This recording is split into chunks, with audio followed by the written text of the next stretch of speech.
L'Antiquité est une notion historique dont les contours ont varié selon les époques où on l'a considérée.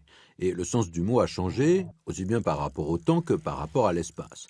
En ce qui concerne les pays considérés, on a quand même une constante, la Grèce et Rome qui restent toujours au centre de cette idée.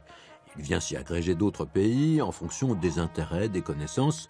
D'abord l'Égypte, celle des pharaons, et puis la plupart des civilisations méditerranéennes qui nous ont laissé des traces. Donc on arrive au début de ce qu'on appelle l'histoire, avec ce que l'on suppose être l'invention de l'agriculture en Mésopotamie et l'invention de l'écriture chez les Sumériens.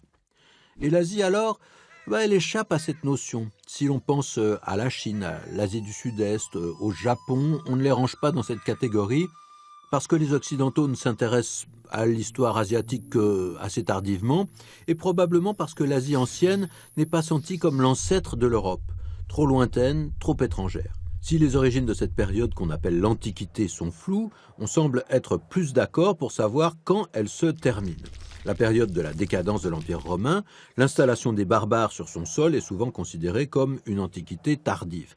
Et à partir de 476, c'est-à-dire de la déposition du dernier empereur Romulus Augustule, on passe définitivement à une autre période. Mais le mot a une histoire. Même si on trouve « les anciens », comme terme mentionné en ancien français pour désigner les auteurs latins ou grecs, cette idée d'antiquité pour désigner une période historique naît au XVIe siècle avec la Renaissance.